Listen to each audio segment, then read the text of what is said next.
Bienvenidos, estamos nuevamente analizando uno de los salmos aquí en tu comunidad, tu palabra en casa, y hoy, ¿verdad?, partimos con un nuevo libro de los salmos, el segundo libro de los salmos, y con el Salmo 42 queremos invitarte y a cada uno de los que están, ¿verdad?, ahí conectados, a suscribirse al canal y a poder seguirnos en nuestras redes sociales.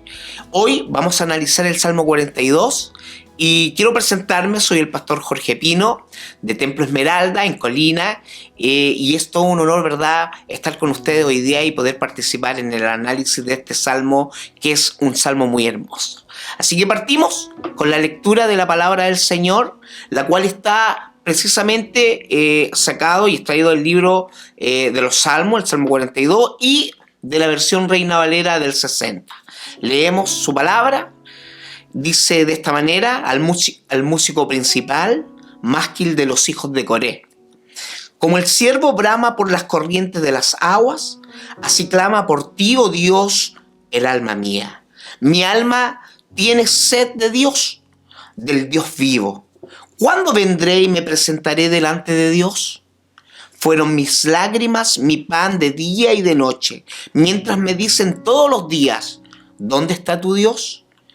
Me acuerdo de estas cosas y derramo mi alma dentro de mí, de cómo yo fui con la multitud y la conduje hasta la casa de Dios, entre voces de alegría y de alabanza del pueblo en fiesta. ¿Por qué te abates, oh alma mía, y te turbas dentro de mí? Espera en Dios, porque aún he de alabarle, salvación mía y Dios mío. Dios mío, mi alma está batida en mí. Me acordé, por tanto, de ti en la tierra del Jordán, de los hermonitas, desde el monte de Mizar. Un abismo llama a otro a la voz de tus cascadas. Todas tus ondas y tus olas han pasado sobre mí, pero de día mandará Jehová su misericordia y de noche su cántico estará conmigo, y mi oración al Dios de mi vida. Diré a Dios, roca mía, ¿por qué te has olvidado de mí? ¿Y por qué andaré yo enlutado por la opresión del enemigo? Como quien hiere mis huesos, mis enemigos me afrentan, diciéndome cada día: ¿dónde está tu Dios? ¿Por qué te abates, oh alma mía? ¿Y por qué te turbas dentro de mí? Espera en Dios, porque aún he de alabarle, salvación mía y Dios mía. Amén. El Salmo 42 es una oración expresada y que sale y nace desde lo más profundo del corazón del salmista. En esta oportunidad el salmista se siente alejado de Dios. Y no tan solo eso, sino que se siente alejado de su pueblo, se siente alejado del culto, del servicio a Dios, del templo, y sufre precisamente por esto la persecución de sus enemigos. Su alma está sedienta y lo va a expresar precisamente a través de lo que escribe y de lo que dice. Sin embargo, en un análisis amplio, antes de profundizar en estos versos, el salmista nos deja ver que no se deja vencer precisamente por este abatimiento, sino que se aferra a la esperanza de que Dios es quien va a sacarlo de este lugar.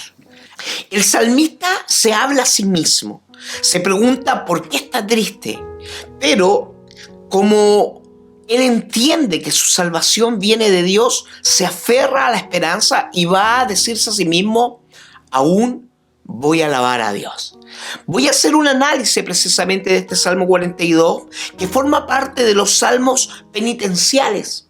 Es un másquil, según el título que verdad nos ofrece, y además de comenzar el segundo libro de los 5 que tiene los salmos, el cual, segundo libro que termina en el capítulo 72 de los salmos. Ahora, es interesante entender que este salmo no es escrito por David, sino por los hijos de Coré.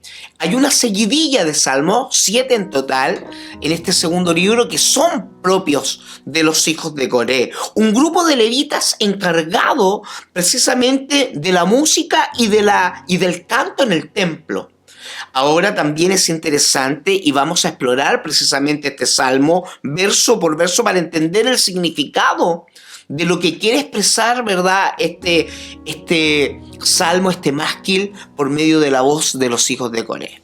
Del verso 1 al verso 3 tenemos el comienzo de este salmo con la imagen de un ciervo que brama, de un animal que brama por las corrientes de las aguas. Esta idea que nos trae el salmista tiene que ver precisamente con un grito ronco, según lo que entendemos en algunos textos y algunos manuscritos originales. Un grito que no tan solo se da precisamente por sed, sino que también se daba en algunas oportunidades cuando el ciervo, este venado, entraba en su etapa de celo. Es un grito desgarrador. Es un grito, ¿verdad?, que en algunas traducciones son traídos, ¿verdad?, de forma diferente. Por ejemplo, en la NBI nos habla acerca de un sentimiento jadeante. Sin embargo, también en la LBA y en la NTV dice que es un grito anheloso. Y en este sentido, la idea es aquí que el siervo busca las aguas intensamente, con una gran necesidad. Así pues, el alma del salmista, el alma del escritor del salmo, busca a Dios de la misma manera, de una manera anhelante. El versículo 2 afirma lo obvio: tengo sed de Dios, pero no de cualquier Dios, del Dios vivo. Y en este sentido, la necesidad surge, ¿verdad?, dentro del salmista. Y también surge una pregunta: ¿cuándo podré presentarme delante de este Dios vivo? Es una necesidad imperante. Es decir, ¿cuándo podré acercarme al Dios que puede saciar mi sed? Y lo que muestra precisamente el texto es una declaración de necesidad que, cuando vemos el salmo por completo, no es resuelta, no es saciada. Y es interesante entender precisamente esto. El versículo 3 completa esta imagen. ¿Y cuál es la imagen? Que el salmista está en una terrible tristeza. Sus lágrimas son el alimento de cada día. La frase pan de lágrimas muestra precisamente un dolor profundo, un dolor anhelante, un dolor que no es saciado y que es una tristeza. ¿Dónde está tu Dios?, le pregunta a sus enemigos en esta situación. Ciertamente la crítica de los enemigos, ciertamente la crítica, ¿verdad?, frente a esta situación de aquellos injuriadores que tiene el salmista en esta oportunidad, manifiestan algo que parecía ser reconocido hasta por el mismo salmista. ¿Dónde está Dios cuando está la necesidad más profunda del alma? ¿Cuál es precisamente la situación que muchos viven hoy en día? Y que en medio de sus dolores pareciera que Dios no está. Pero la pregunta a sus injuriadores, que es una pregunta muy burlona, tiene una respuesta, ¿verdad?, que es desarrollada en los versículos siguientes. Quiero que podamos ver también el versículo 4, porque en el versículo 4 el salmista mira hacia el pasado. Tiene unos recuerdos que con dolor y con nostalgia parecieran aumentar la situación del salmista, las glorias pasadas. Recuerda que él mismo era el beneficiario y también traía precisamente a personas a congregarse, a alabar a Dios. Recuerda las épocas de las fiestas pasadas y le da tristeza. Pese a que muchas veces nuestras glorias pasadas nos traen alegría, él se sume en un momento de dolor aún más profundo. La expresión "me deshago en llanto" expresa, ¿verdad?, una idea bastante intensa que da la NTV. se propone, ¿verdad?, una traducción paralela que es: se me destroza el corazón. Y esta imagen es terrible. Es una idea intensa de dolor. Es una idea intensa, ¿verdad?, de pena, de tristeza que está expresando el salmista. La idea es intensidad. Este salmo tiene que ver con sentimientos profundos de dolor, de tristeza y pudiéramos decir incluso hasta de depresión. Por lo tanto, parece ser que extraña aquellas experiencias. Extraña, ¿verdad?, el acercarse, necesita volver al templo, necesita volver nuevamente a unirse con la multitud, a adorar a aquel Dios vivo del cual él está consciente, pero tal vez distante. El verso 5 hace una pregunta de carácter más reflexivo. ¿Por qué estoy triste?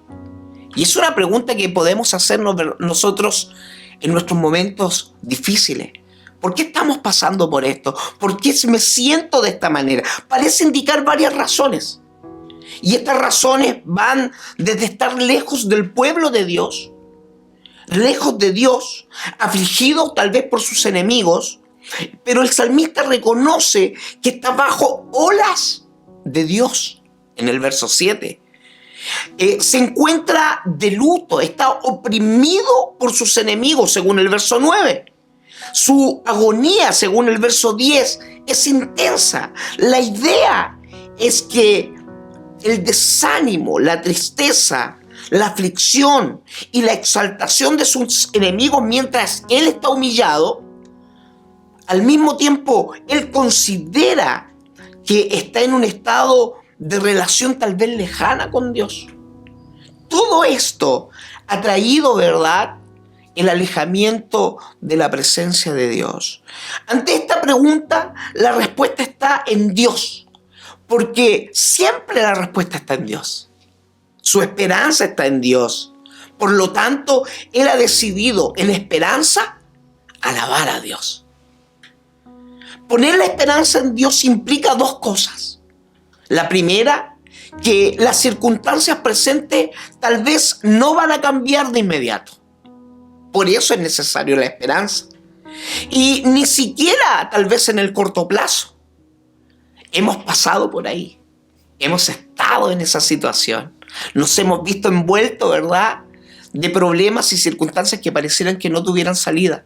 Sin embargo, nuestra esperanza siempre debe estar en Dios. Ahí está la respuesta, a pesar de que no la veamos a simple vista.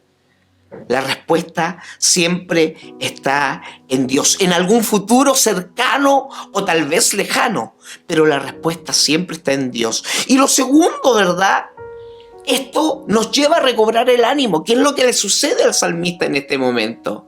Él recobra el ánimo y eso se procura a través de la alabanza en Dios, aún en estas circunstancias. Es una gran lección para nuestra vida, que a pesar de estar pasando por las situaciones que estemos pasando, tener esperanza en Dios y poder alabar a Dios. En este contexto, el salmista reivindica el hecho de que ese Dios es su Salvador. Ese Dios vivo es aquel que va a traer, ¿verdad?, su mano poderosa para poder sacarlo de esa situación. Y la idea detrás de este hecho es que su tristeza no va a durar para siempre. Su Dios es quien va a remediar y va a ser la razón de aquella situación que está viviendo. La razón para la alabanza y la esperanza es mayor que su tristeza, porque Dios cubre y estará precisamente en aquel momento en el cual la persona se siente abatida. Él es su Dios, Él es su Salvador. Los versículos 6 al 7, el salmista reconoce su condición, pero desde un punto de vista de su relación con Dios. En el versículo 6 habla y se expresa y reconoce su condición, pero esta no es una conversación con un hombre cualquiera, es una conversación que ni siquiera es consigo mismo, es con Dios. Él le dice a Dios cómo se siente. Él está angustiado. Y nos enseña también a entender que hay momentos en que nosotros lo vamos a pasar. Vamos a estar en esa situación. Y la idea es precisamente entregar esa carga a Dios. Está en la tierra del Jordán. Está desde las alturas de Hermón, desde el monte de Mizar. Parece ser que el salmista iba a este lugar, ¿verdad? Y en cada ocasión le dice a Dios cómo se siente. Se siente angustiado. Y es precisamente por esa razón que él piensa en Dios desde la tierra del Jordán, desde las alturas de Hermón, desde el monte de Mizar. Parece ser que el salmista iba de un lugar a otro y en cada ocasión tenía a Dios presente. Posiblemente tomando, ¿verdad?, la figura geográfica de estos sitios, señala que las olas caen sobre él desde un punto y desde otro punto. En este sentido, el moverse no le ayuda absolutamente nada en su tristeza, sino que más bien pareciera que la aflicción lo persigue donde quiera que está. Verso 8 al 10, la respuesta es la oración. Esto es lo que nos enseña los versos 8 al 10. La respuesta es la oración, pero no cualquier oración. La oración va dirigida a que Dios mande su amor, que Dios otorgue al cristiano su canto. La idea es que la respuesta, bien sabe, no viene de sí mismo, no viene de otros, no viene de algo en su entorno. La respuesta viene de Dios. La respuesta es el amor de Dios, es su canto. Pero ¿quién es ese Dios? Es el Dios de mi vida. Eso es lo que dice, ¿verdad? Dicen los hijos de Coré. Pero en su oración no solamente se encuentra una petición, sino también una interrogante. Y esa interrogante es: ¿por qué me has olvidado? Y también vuelvo a insistir, creo que hemos estado ahí. Creo que en algunas oportunidades lo hemos dicho y nos hemos sentido precisamente en esa condición. Dios me habrá olvidado. Dios no responde mis oraciones. Pero ¿por qué tengo que estar de luto y afligido por el enemigo? También es una pregunta válida y que nos entrega el salmista en esta oportunidad. La agonía, el dolor y la penuria tocaba el alma del salmista ante la burla de sus enemigos, mientras que durante ese tiempo de burla preguntan constantemente: ¿dónde está tu Dios? Como vemos, hay dos factores aquí. La idea de la presencia de Dios en esta circunstancia, como también la burla referente a ella de parte de sus adversarios. Por último, el versículo 11, nuevamente el salmista vuelve a preguntarse: ¿cuál es la razón para estar angustiado y afligirme? ¿Qué razón tengo para desbaratarme ante estas pruebas? Es exactamente el mismo texto. Lo único que cambia es el contexto en el que ocurre. En el primer estribillo encontramos la declaración de sed del salmista en el verso 1, la reflexión de la presencia delante de su Dios en el verso 2 y el reconocimiento de su aflicción causada por sus adversarios en el verso 3. En el recuerdo de los tiempos de antaño, cuando él iba a las fiestas hacia, ¿verdad?, la casa de Dios, en esta sección parece ser más deprimente, mientras que luego de la declaración del verso 5 se repone de esperanza y de fe en aquel Dios vivo. En la segunda sección, del verso 6 al verso 10, encontramos una lucha entre las declaraciones de tristeza y las declaraciones de esperanza, cerrando con la misma declaración, pero ahora una firme convicción de lo que se debía hacer en esta situación. Voy a alabar a Dios y a poner mi esperanza en aquel que me puede librar. Resumiendo y entendiendo que todos podemos pasar por esta situación, la enseñanza profunda es que aún en medio del dolor podemos alabar y tener esperanza en Dios. Vamos a orar.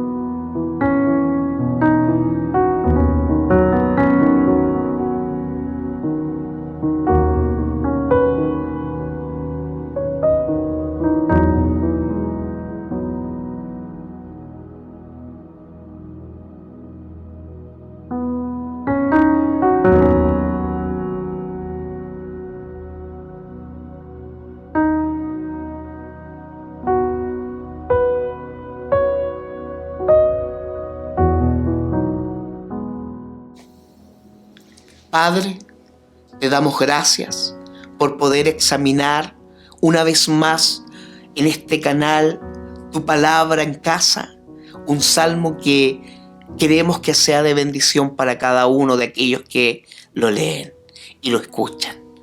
Bendecimos tu nombre.